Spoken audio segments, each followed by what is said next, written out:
حضرت علامہ پیر طریقت رہبر شریعت مفتی سید صداقت علی شاہ گولڑوی بڑی محبت کے ساتھ استقبال کیجئے گا۔ نعرہ تکبیر، نعرہ رسالت، نعرہ رسالت، نعرہ رسالت، نعرہ تحقیق، نعرہ حیدری، نعرہ غوثیہ، نعرہ غوثیہ۔ قبلہ استاذی و استاذ العلماء حضرت علامہ مولانا مفتی سید صداقت علی گولڑوی۔ العالمین والصلاة والسلام على أول الأنبياء وخاتم النبيين وعلى آله الطيبين الطاهرين المطهرين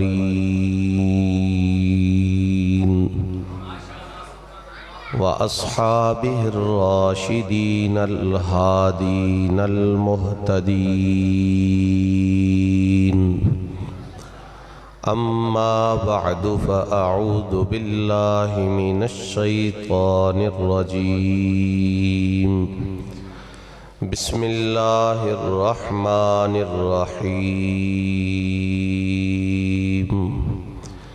وَلِلَّهِ الْعِزَّةُ وَلِرَسُولِهِ وَلِلْمُؤْمِنِينَ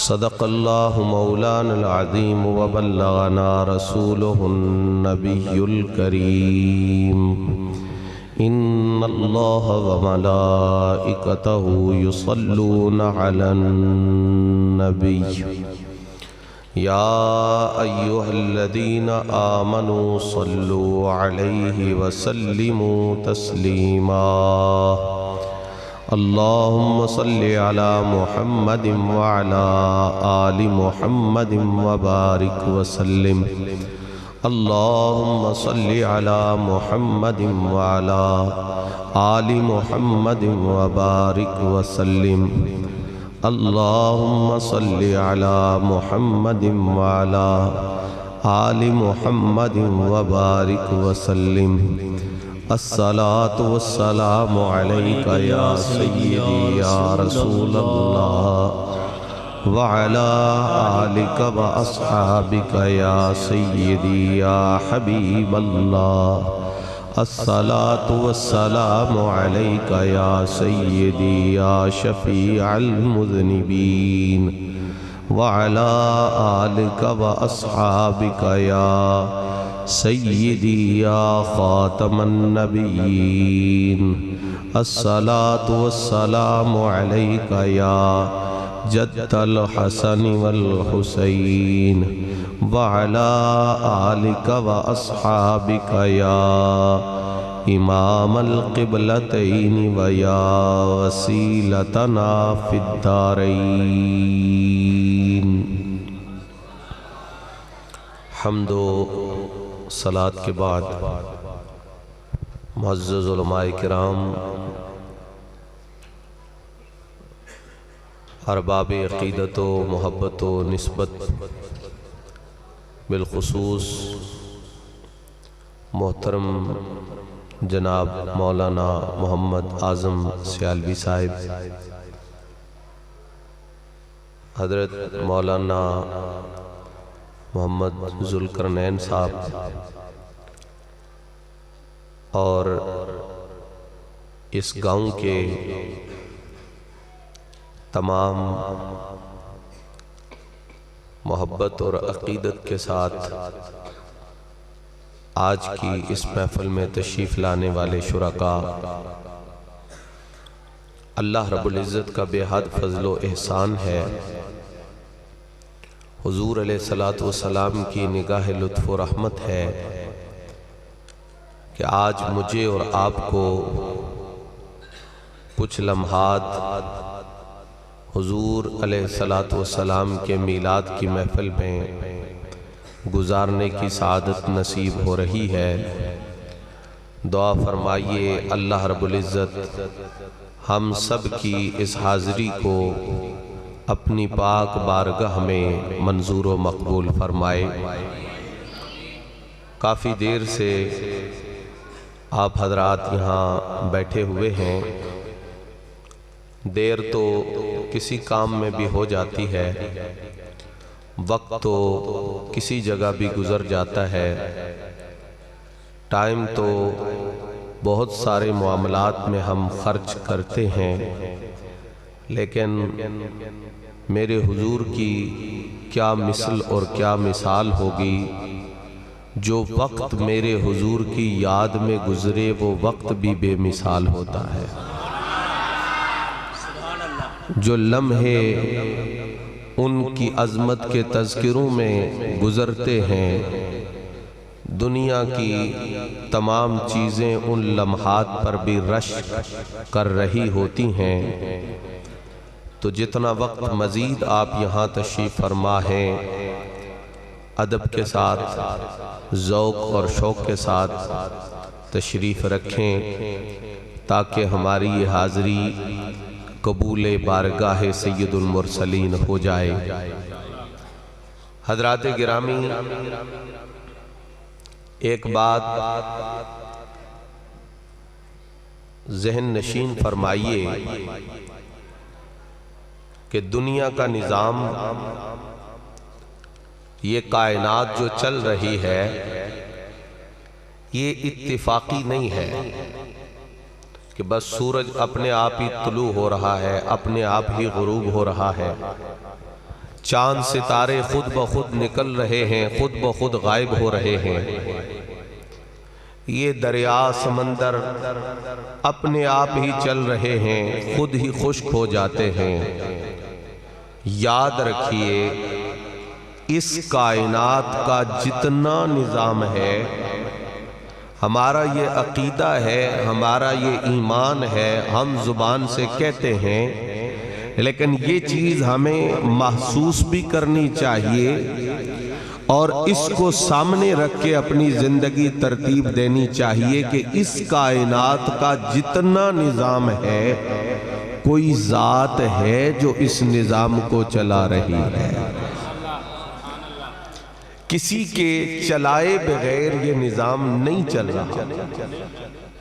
اب میں اس کی تفصیل میں نہیں جاؤں گا، کون کیسے اس نظام کو چلا رہا ہے.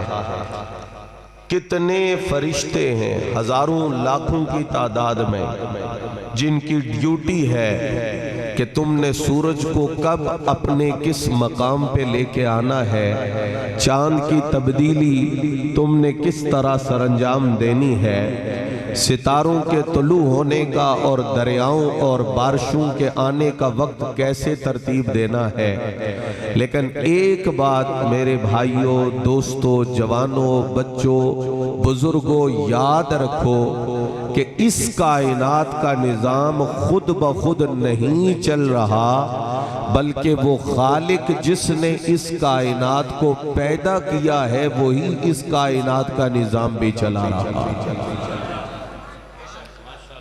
اب جو سمجھنے کی بات ہے وہ یہ ہے کہ جب اللہ اس کائنات کا نظام چلا رہا ہے تو کامیاب بندہ کون ہے، ناکام بندہ کون ہے، یہ فیصلہ کن بات میں آپ تک پہنچا رہا. اور یہ بات ہے جو بندے کو درجہ ولایت تک پہنچا دیتی ہے. ہم تو صرف زبان سے کر سکتے ہیں، لیکن جو اس کو اپنے عمل میں اتار لے وہ بندہ ولی بن جاتا ہے. اتنی اہم بات. کامیاب کون ہے، ناکام کون ہے؟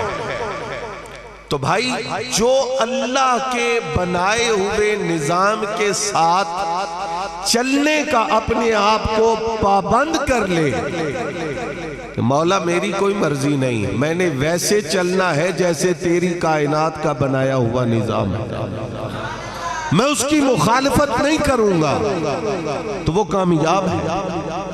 اور جو اللہ کے نظام کی مخالفت کرے گا وہ اپنی جگہ فرعون بن کے بیٹھے یا نمرود بن کے بیٹھے، وہ بادشاہت اور ملک پہ قابض ہو کے بیٹھے، اس کے پاس دولت اور مال کے انبار کیوں نہ ہو، اللہ کہتا ہے تیرا کام کرنے کے لیے تو میری معمولی سے معمولی مخلوق کافی ہے، اس لیے کہ دولت، مال، دنیا، پیسہ، حکومت، شہرت تو تیرے پاس ہے، مگر اس کائنات کا نظام میں نے اپنے قبضہ قدرت میں رکھا ہوا ہے۔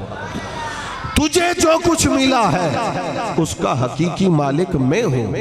امتحان کے لیے، آزمانے کے لیے میں نے تجھے یہ چند روزہ دنیا اور مملکت اور بادشاہت دی ہے کہ تو کس حد تک میرے قوانین کا احترام کرتا ہے اور کس حد تک تو سرکشی دکھاتا ہے۔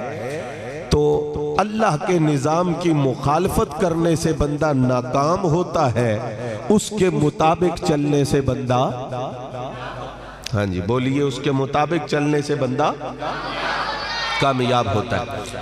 ایک خاص بات قرآن کہتا ہے الا ان اولیاء اللہ لا خوف علیہم ولا ہم، آپ سب لوگ سنتے ہیں، آپ کو آیت بھی آتی ہے کہ اللہ کے جو ولی ہوتے ہیں نہ انہیں کوئی غم ہوتا ہے نہ انہیں کوئی خوف ہوتا ہے، نہ خوف نہ، بڑی توجہ، بیمار نہیں ہوتے ولی، بولیں ہوتے ہیں کہ نہیں ہوتے؟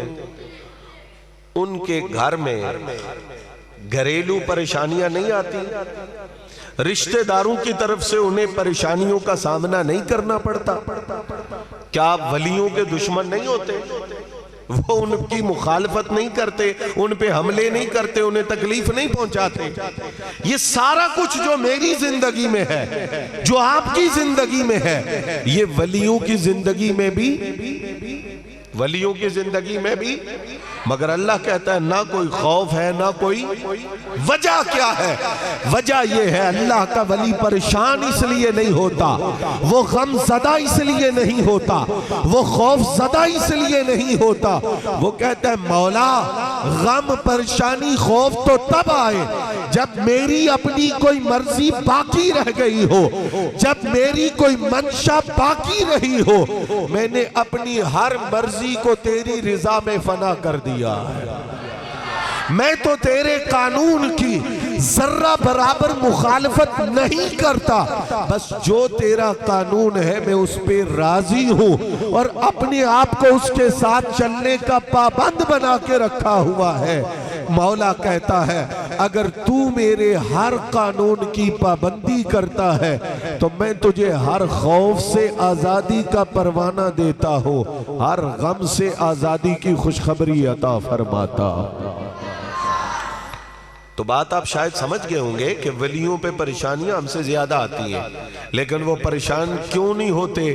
اس لیے کہ انہوں نے کسی بات کو اپنی توقع اور منشا کے مطابق نہیں رکھا ہوتا، وہ ہر بات میں مرضی خدا پہ راضی ہوتے ہیں، اللہ کے قانون کا احترام کرتے ہیں، اللہ کے قانون کے مطابق چلتے ہیں۔ دعا مانگنی چاہیے، بہت اچھی بات ہے، دعا بندے کا اللہ سے ایک تعلق ہے، اور اولیاء اللہ دعائیں مانگتے ہیں۔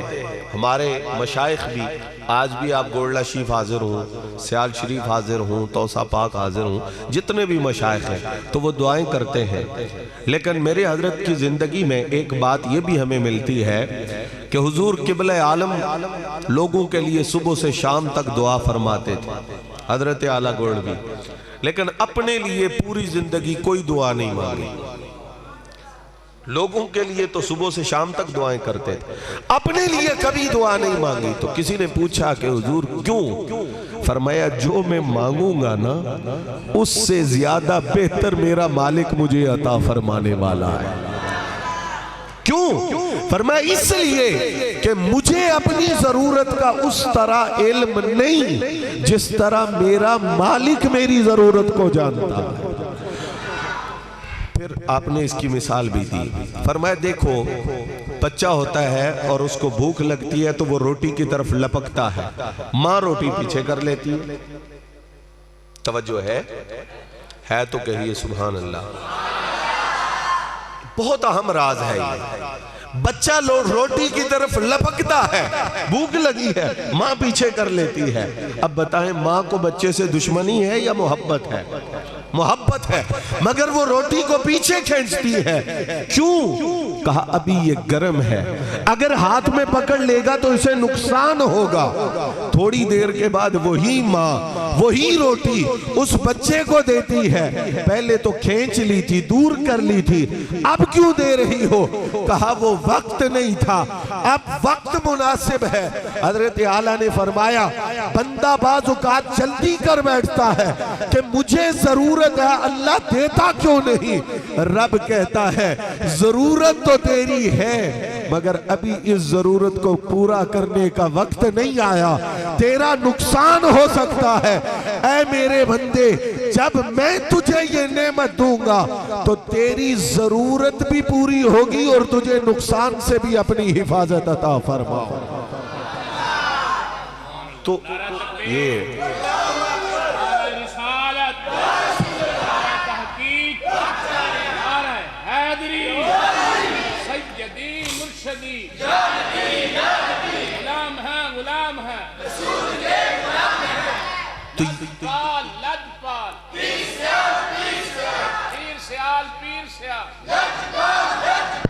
تو یہ ایک طریقہ ہے کہ بندہ اللہ کے قانون کے مطابق چلے تو کامیاب، ٹھیک ہے، اور اگر اس کی مخالفت کرے تو ناکام، نقصان اپنا ہوگا۔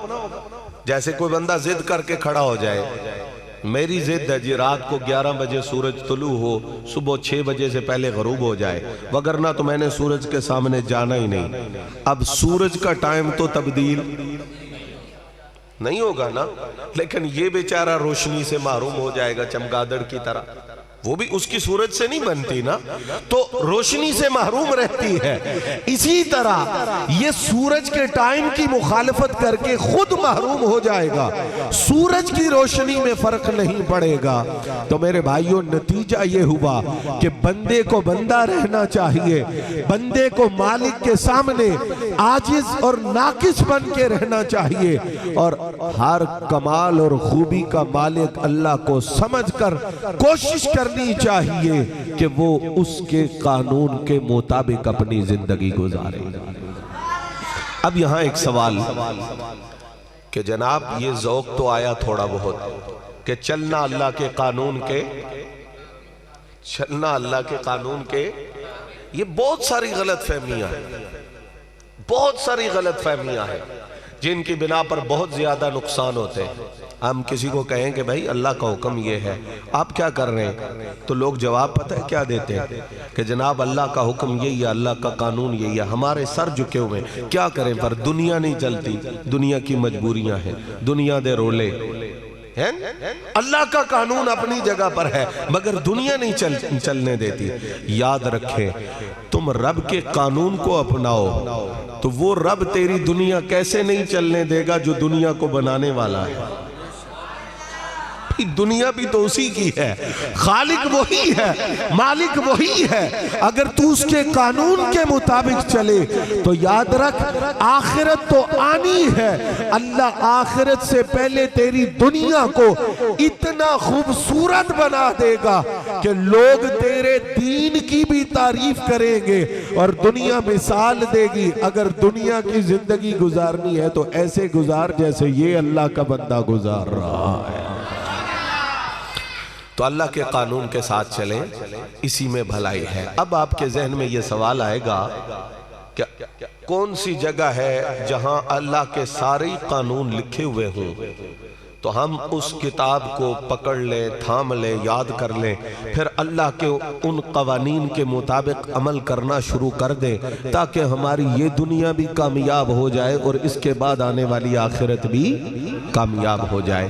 تو میں آپ کو عرض کروں گا، ناراض نہیں ہونا اپنے، میلاد شریف وہ عمل ہے جو ہمارے آباء و اجداد بھی مناتے رہے، ہم بھی منا رہے ہیں اور ہماری نسلیں بھی مناتی رہے۔ اور میلاد کا ذکر اللہ تعالیٰ نے کیا، لَقَدْ مَنَّ اللَّهُ عَلَى الْمُؤْمِنِينَ إِذْ بَعَثَ فِيهِمْ رَسُولًا مِّنْ أَنفُسِهِمْ يَتْلُو عَلَيْهِمْ آيَاتِهِ بڑی توجہ فرمایا اللہ کا یہ مومنوں پر احسان ہے کہ اس نے اپنا شانوں والا رسول ان کے اندر بھیج دیا، مبعوث کر دیا، اور وہ رسول انہی میں سے ہے یتلو علیہم آیاتہی۔ سوال ذہن میں رکھنا کہ اللہ کے سارے قوانین کہاں ملیں گے ہمیں، اور یہ بات سمجھنے کی کوشش کرنا۔ میرے بھائیوں، بزرگوں، دوستوں، ایک بات آپ سے پوچھ رہا ہوں، جب میرے آقا کا میلاد ہوا، حضور کی ولادت ہوئی، آج ہم میلاد سجا کر بیٹھے ہیں، تو کیا ہوا؟ سمجھنے کی بات ہے۔ جب حضور کا میلاد ہوا، جب حضور کی ولادت ہوئی، آپ کہتے ہیں نا کہ فلاں حکمران آیا تو پہلے حالات یہ تھے پھر یہ ہو گیا، فلاں صدر آیا ایسے تھا ایسے ہو گیا، فلاں گورنمنٹ آئی ایسے تھا ایسے ہو گیا۔ سوال یہ ہے کہ جب اس کائنات کی وہ ہستی آئی جن سے بڑھ کر اللہ نے کوئی بنایا ہی نہیں ہے اپنی مخلوق میں، تو ہوا کیا؟ یہ سوچنے کی بات ہے۔ تو ہوا یہ کہ جو لوگ اپنی ماں سے نکاح کو جائز سمجھتے تھے، وہ ماں کے قدموں کو چوم کر کہنے لگے ماں کے قدموں تلے ہماری جنت ہے۔ یہ تبرک ہے میلاد کا، یہ برکت ہے حضور کی آمد کی۔ جو باپ کو سمجھتے تھے کہ باپ کیا ہوتا ہے، باپ تو کچھ ہوتا ہی نہیں ہے، جہاں سے جس ذریعے سے بندہ پیدا ہو جائے، انہیں یہ خبر ہو گئی کہ باپ سے پہلے بیٹھنا منع ہے، باپ کے آگے چلنا منع ہے۔ جو بیٹی کو سمجھتے تھے کہ یہ اگر گھر میں آ گئی ہے تو اس کو زندہ دفن کیے بغیر کسی کے سامنے نہیں جانا، پتہ نہیں وہ کیا کہے گا، پہلے اسے زمین میں غائب کرو پھر تم نے کسی کو منہ دکھانا ہے۔ میلاد کی برکت دیکھیے، میرے محبوب نے کہا یہ تو تیرے لیے رب کی رحمت بن کے آئی ہے، یہ تو تیرے لیے رب کی۔ یہاں یہ بات میں عرض کروں کہ جب بیٹی کو زندہ دفن کیا جاتا تھا، تھی اس وقت بھی بیٹی رحمت، اس وقت نوست نہیں تھی، لیکن یہ حقیقت کسی پہ نہیں کھلی تھی کہ بیٹی کا مقام کیا ہوتا ہے۔ میرے آقا نے اس حقیقت سے پردہ اٹھایا، کہا بے وقوفو جو رحمت ہے اسے نحوست سمجھتے ہو۔ اور آپ کو پتہ ہے نا کہ جو بات میرے حضور کی زبان سے نکلے، کریم کی ذات میں دیکھو تو تمہیں اس کا عمل بھی نظر آئے گا۔ ایک خاص نقطہ آپ کو عرض کر رہا ہوں کہ بیٹی باپ کے لیے کیا ہوتی ہے؟ رحمت۔ کیا ہوتی ہے؟ تو بھائی باپ جو ہوتا ہے بعض اوقات اس کا گھر تک ہی محدود ہوتا ہے، باپ اس کا تعلق، اس کا ملنا جلنا، اس کے معاملات گھر تک۔ بعض اوقات بندہ ذرا خاندان تک ایک نام ہوتا ہے اس کا، بعض اوقات گلی محلے تک نام ہوتا ہے، بعض اوقات پورے گاؤں تک اس کا نام ہوتا ہے۔ تو بیٹی باپ کے لیے رحمت ہے، اور جب بیٹی گھر میں آتی ہے نا تو وہ جو رحمت کے اثرات ہیں وہ اس ساری جگہ تک پہنچتے ہیں جہاں تک اس باپ کا تعلق واسطہ میل جول ہے۔ سنیے، میرے آقا نے اپنی زبان سے فرمایا کہ بیٹی باپ کے لیے رحمت بن کے آتی ہے، لیکن صرف فرمایا ہی نہیں، فرمایا اللہ نے مجھے وہ بیٹی دی ہے۔ پیار سے کہی ہے نا، بیٹھے ہیں نا آل رسول کے غلام، بیٹھے ہیں تو کہیں سبحان اللہ۔ وہ رسول پاک کے غلام کہنے پہ لوگ جلدی بول جاتے ہیں، آل رسول کے غلام کہنے پہ تھوڑی دیر سوچتے ہیں پھر بولتے ہیں۔ بولیے محبت سے اور اس عقیدے سے کہ رسول پاک کا غلام ہوتا ہی وہ ہے جو رسول پاک کی اولاد کا غلام ہوتا ہے۔ اس لیے ہم صرف میلاد والے نہیں ہیں، ہم میلاد والے بھی ہیں، رسول کی اولاد والے بھی ہیں۔ ہم میلاد ماننے میں بھی سب سے آگے ہیں، رسول کی اولاد ماننے میں بھی سب سے آگے ہیں۔ لوگوں میں نے جو بات کہی سنیے گا، بیٹی کی رحمت کا اثر وہاں تک ہوتا ہے جو باپ کا دائرہ عمل ہوتا ہے۔ رسول کو اللہ نے بیٹی دی تو سیدہ فاطمہ دی، کہا بیٹی وہاں تک رحمت ہوتی ہے جہاں تک باپ کا اثر ہوتا ہے۔ میرا محبوب کل جہان کے لیے رسول بن کے آیا ہے، میرا محبوب کل کائنات کے لیے رسول بن کے آیا ہے، تو یاد رکھنا صبح قیامت تک یہ مصطفیٰ رحمت للعالمین ہے، اس کی رحمت چار دانگے عالم میں نظر آئے گی، اور سیدہ زہرا کے گھر کا فیضان بھی صبح قیامت تک جاری و ساری رہے گا۔ تو میں بات یہ کرنا چاہتا تھا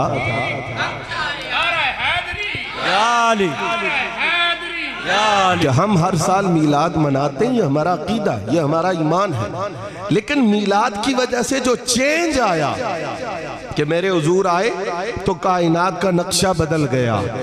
ہم نے یہ سوچنا ہے کہ جب ہم میلاد مناتے ہیں تو اس کے بعد چینج کیسے آئے، کہ میلاد کے مہینے سے پہلے ہم کچھ اور تھے، سرکار کے میلاد کے اندر شامل ہوئے، میلاد کی برکت نے ہمارے ظاہر کو بھی بدل دیا اور باطن کو بھی بدل دیا۔ وہ چینج کیسے آئے؟ ایک سوال یہ، اور دوسرا سوال وہ کہ وہ قانون کون سا ہے، وہ کتاب کون سی ہے جہاں اللہ کے تمام قوانین لکھے ہوں۔ دونوں سوالوں کا جواب اللہ کریم نے فرمایا یہ وہ رسول ہے یتلو علیہم آیاتہ، جو اللہ کی آیتیں ان پر تلاوت کرتا ہے۔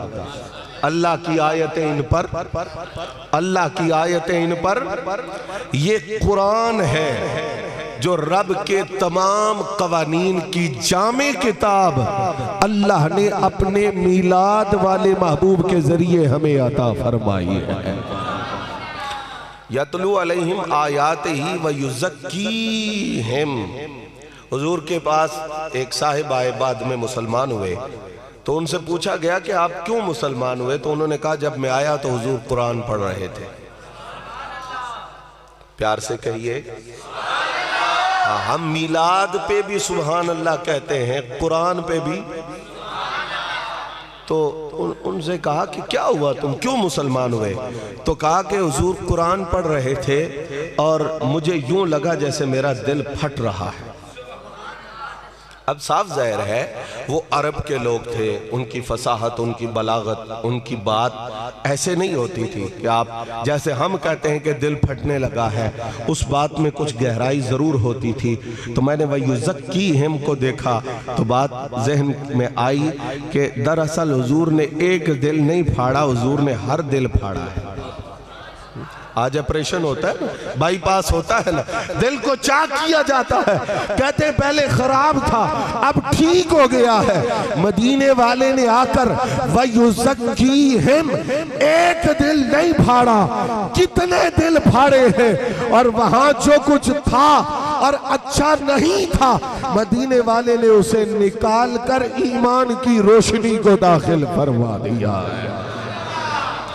فرمایا یہ کتاب تلاوت کرتا ہے اور دلوں میں ایمان کا نور داخل کرتا ہے، وَيُعَلِّمُهُمُ الْكِتَابَ وَالْحِكْمَةِ، اور انہیں کتاب کی تعلیم بھی دیتا ہے، حکمت کی تعلیم بھی۔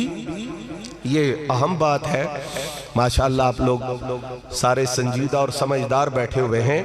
پہلے فرمایا وہ آیات قرآنی تلاوت فرماتے ہیں، پھر فرمایا وہ کتاب سکھاتے ہیں اور حکمت سکھاتے ہیں۔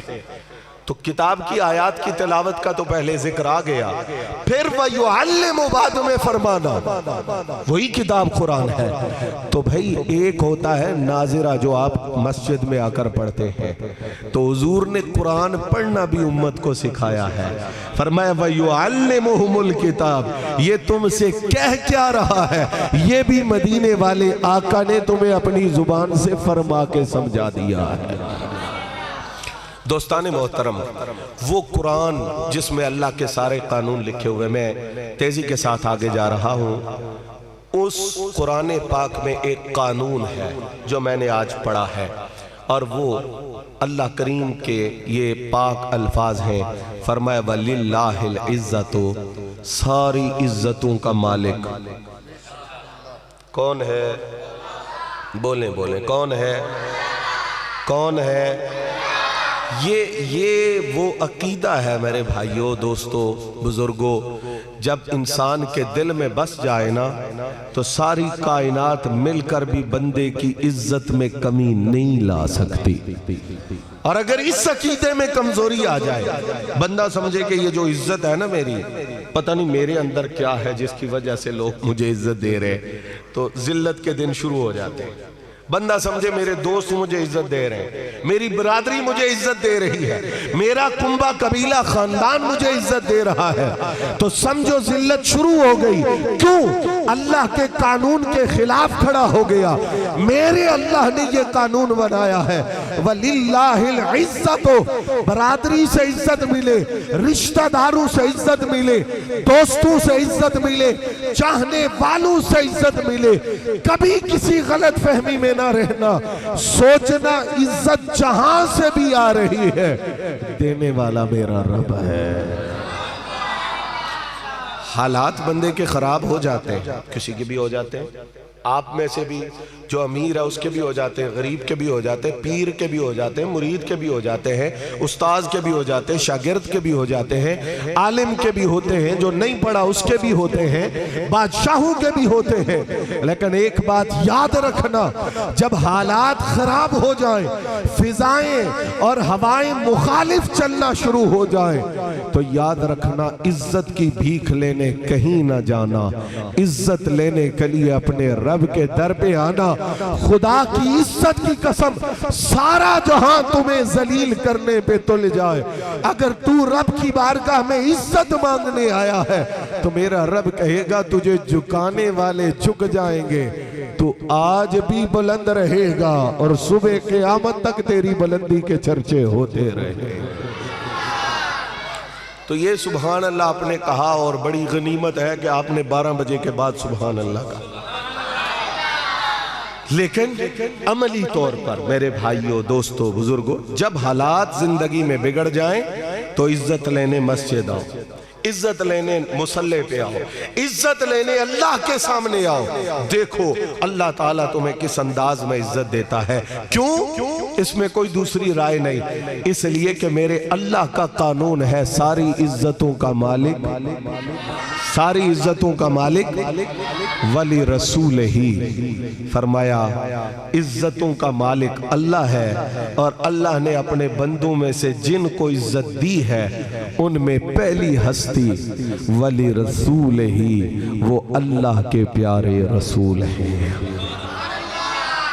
وہ اللہ کے پیارے, یہ آپ سنتے ہیں نا, فرانس آ گیا, فلاں آ گیا, خاکے بن گئے, ایسے ہو گیا, ویسے ہو گیا. اس میں میری ڈیوٹی ہے کہ میں حضور کے ہر دشمن سے رشتہ توڑوں. آپ کی ڈیوٹی ہے کہ آپ بائیکاٹ کریں. ہماری یہ ڈیوٹی ہے کہ ہم حضور کی ناموس کے لیے میدان میں نکلیں. ہمارا یہ فرض بنتا ہے. لیکن یہ بات دل پہ لکھ لو, میرے کریم کی عزت پہ حملہ کرنے والے مٹ گئے, مٹتے ہیں, مٹتے رہیں گے. اس لیے کہ آمنہ کے لال کی عزت کا فیصلہ زمین پہ کسی بندے نے نہیں کیا. وَلِلَّهِ الْعِزَّةُ وَلِرَسُولِهِ, یہ میرے اللہ کا قانون ہے.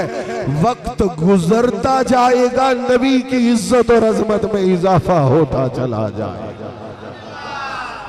یہاں پر آپ کو ایک خاص بات بھی عرض کروں, اور اہم بات ہے, یاد رکھیں اللہ کا نبی جو ہوتا ہے نا, وہ لوگوں کی رہنمائی کے لیے آتا ہے, لوگوں کی خطائیں غلطیاں ٹھیک کرنے کے لیے آتا ہے. نبی خطا یا غلطی کرنے دنیا میں نہیں آتا. بات سمجھ میں آئی ہے؟ اس پر بہت سارے دلائل ہیں, لیکن ایک دلیل میں یہ عرض کروں, خطا جو بھی ہو, ایسے لوگوں کو الجھایا جا رہا ہے, خطا جو بھی ہو وہ رتبے کو کچھ نہ کچھ کم ضرور کرتی ہے, چاہے وہ ایک ذرے کا کروڑواں حصہ ہی کیوں نہ ہو. یاد رکھیں اللہ کا نبی وہ ہوتا ہے جس کا رتبہ کسی لمحے کم نہیں ہو سکتا. وقت گزرتا جاتا ہے, لمحہ بلمحہ نبی کے رتبے میں اضافہ ہوتا چلا جاتا.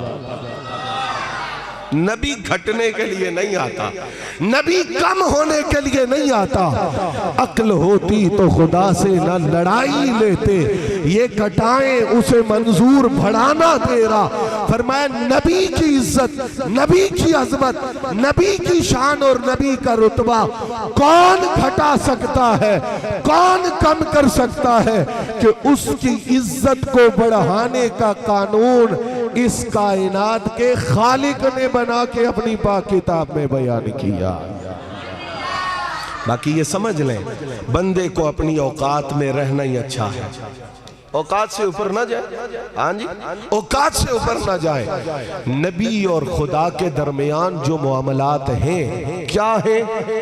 سمپل سی میں آسان سی بات آپ کو بتا رہا ہوں۔ آپ اعظم صاحب سے، مولانا سے دوسرے مسئلہ پوچھنے آئیں تو یہ آپ سے 5 سوال کریں گے، جناب مجھے مسئلہ بتائیں، یہ کہیں گے جب تک مسئلے کی حقیقت کا پتہ نہ ہو جواب نہیں دیا جاتا نا۔ نبی اور رب کے درمیان کیا معاملہ ہے؟ جب میں اور تو اس کی حقیقت تک نہیں پہنچ سکتے تو ہم اس پہ کوئی حکم کیسے لگا سکتے؟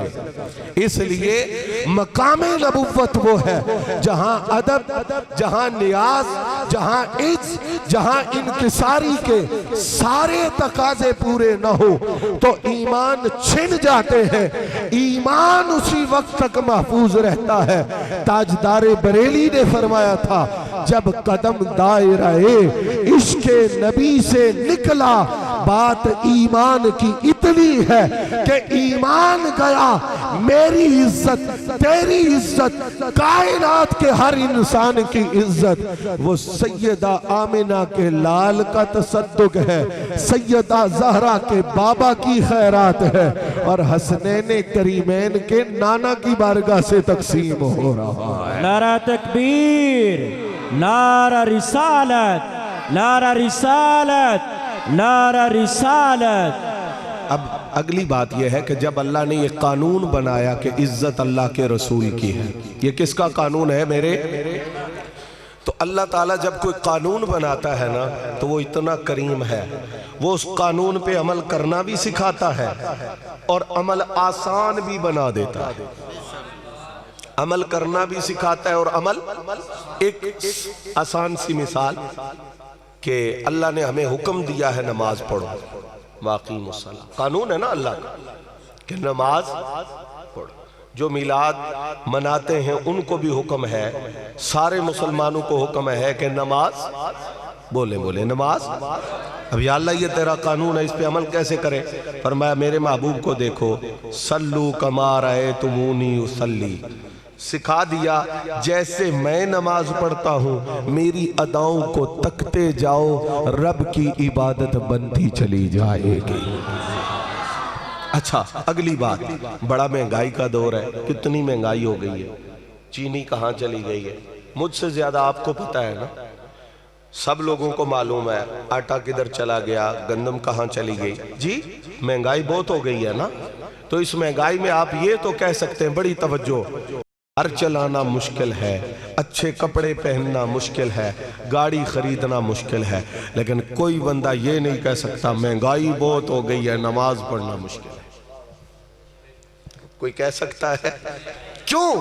میرے اللہ نے حالاں بجلی بھی لگتی ہے، پانی بھی لگتا ہے، مسجد کی صفائی بھی ہوتی ہے، 4 بندے بھی وہاں موجود ہیں، امام بھی ہے، خرچہ تو ہے، لیکن مہنگائی کے باوجود نماز کے حوالے سے یہ نہیں کہا جا سکتا کہ مہنگائی بہت ہے نماز کیسے پڑھے۔ واہ مولا تو حکم بھی دیتا ہے، پھر اس پہ عمل بھی سکھاتا ہے اور عمل کرنا آسان بھی بناتا ہے۔ کہا مہنگائی جہاں مرضی چلی جائے، مسجد کے پنکھے بھی فری ہیں، مسجد کا وضو بھی فری ہے، مسجد کی قالین بھی فری ہے، مسجد کی نماز کا کوئی کرایہ اور چارجز نہیں ہوں گے۔ تو مسجد میں آنے والا بن، نماز پڑھ کے جا۔ یہ تو شکوہ نہیں ہوگا کہ غربت میں اضافہ ہوا ہے، یہ شکر ضرور کرے گا پہلے روزی تھوڑی تھی، نماز کی وجہ سے برکت حاصل ہو گئی۔ ٹھیک ہے؟ تو ہر مسئلے میں بہانہ تو ہے، لیکن نماز کے مسئلے میں یہ بہانہ نہیں ہے کہ غربت بہت زیادہ ہے۔ اور میں یہ بات، کوئی بات بندہ کہے گا کہ غلط بھی ہے، ہو سکتا ہے کوئی بندہ کہہ دے، لیکن میں ویسے کہہ رہا ہوں آپ کو کہ ہمارے وہ لوگ جو شکوہ کرتے ہیں کہ غربت ہے، جی افلاس ہے، بنتا کچھ نہیں ہے، اگر وہ 5 وقت اپنے رب کی بارگاہ میں آ کر سجدہ کریں اور مسلسل کریں اور اللہ سے عرض کریں کہ مولا تو ہی رزاق ہے، تو میں یہ نہیں کہتا کہ ملے بن جائیں گی، لیکن میرا یہ دعویٰ ہے جتنا رزق تجھے ضرورت ہے میرا اللہ تجھے ضرورت فرمائے۔ ہمارے حضرت فرماتے ہیں، تاجدار گولڈا فرماتے ہیں، فرمایا یہ کیسے ہو سکتا ہے کہ بندہ رب کا ہو جائے اور اللہ اسے بے یار و مددگار چھوڑ دے، بندہ کسی کا دوست ہو جائے، بندہ کسی کا خادم ہو جائے، بندہ کسی سے متعلق ہو جائے، وہ اسے نہیں چھوڑتا، بندہ رب کا ہو جائے اور رب اسے چھوڑ دے، یہ ممکن نہیں۔ اب یہ قانون میرے اللہ کا ہے کہ عزت اللہ کے لیے ہے اور اس کے، تو مولا نے یہ قانون ہمارے لیے بیان بھی کیا، پھر اس کے اوپر چلنا سکھایا بھی ہے، اور پھر اس پہ چلنے کا طریقہ ہمارے لیے آسان بھی بنا دیا ہے۔ اب قرآن پڑھتے جائیں، وَإِذْ قَالَ رَبُّكَ لِلْمَلَائِكَةِ إِنِّي جَاعِلٌ فِي الْأَرْضِ خَلِيفَةً وَكَلَّمَ اللَّهُ مُوسَىٰ تَكْلِيمًا يَا نَارُ كُونِي بَرْدًا وَسَلَامًا عَلَىٰ إِبْرَاہِيمَ، یہ ہے نا آیتیں؟ آپ کسی سے پوچھیں جی حضرت ان آیتوں سے تیمم کا مسئلہ سمجھ آ رہا ہے؟ جی نہیں۔ ان آیتوں سے نماز کا مسئلہ سمجھ آ رہا ہے؟ نہیں۔ کو روزہ ٹوٹنے کے احکامات سمجھ آ رہے ہیں؟ نہیں۔ تو میں آپ کو بتاؤں قرآن میں جتنی آیتیں ایسی ہیں کہ جو انبیاء کی عظمت اور شان بیان کرتی ہیں وہ اللہ نے اس لیے اتاری ہیں۔ میں نے بتایا ہے نا کہ عزت میرے رسول کے لیے ہے، یہ پڑھ تجھے پتہ چلے رسول کی عزت کیسے کی جاتی ہے۔ تو کیا طریقہ ہے کہ رسول کی شان بیان کرنا، یہ رسول کی عزت کرنے کا ایک طریقہ ہے، عزت کرنے کا ایک، ان شارٹ بہت مختصر۔ آپ کہیں گے آج تو میلاد ہے، تو کیا میلاد بھی نبی کی عزت میں آتا ہے؟ ہاں، میلاد منانا بھی نبی کی تعظیم کا ایک طریقہ ہے، نبی کی تعظیم کا ایک۔ اور اللہ نے قرآن میں حضرت عیسیٰ علیہ السلام کی ولادت کو بیان کیا۔ آپ سنتے ہیں، میں جس بات کی طرف آنا چاہتا ہوں، جناب موسیٰ علیہ السلام نے دودھ کس کا پیا اور کس کا نہیں پیا، اللہ نے یہ بھی بیان کیا۔ خاص بات میں آپ کو بتانے لگا ہوں، میری زندگی ہے، آپ کی زندگی ہے، آپ یہاں محفل میں بیٹھے اٹھ کر جائیں گے تو بہت سارے لوگ، ہاں جی کتھوں آئے ہو؟ محفل چوں آئے؟ ٹھیک ہے، آپ بتائیں گے، آپ کو کوئی پریشانی نہیں ہے یہ بتانے میں، لیکن بالفرض آپ کی بات نہیں کر رہا، جتنے سارے بیٹھے آپ اچھے بندے، ویسے کوئی بندہ ہو چوری کر کے آ رہا ہو تو کوئی پوچھے ہاں جی کتھوں آ رہے ہو، دسے گا کتھوں آ رہے ہیں؟ بولو، دسے گا؟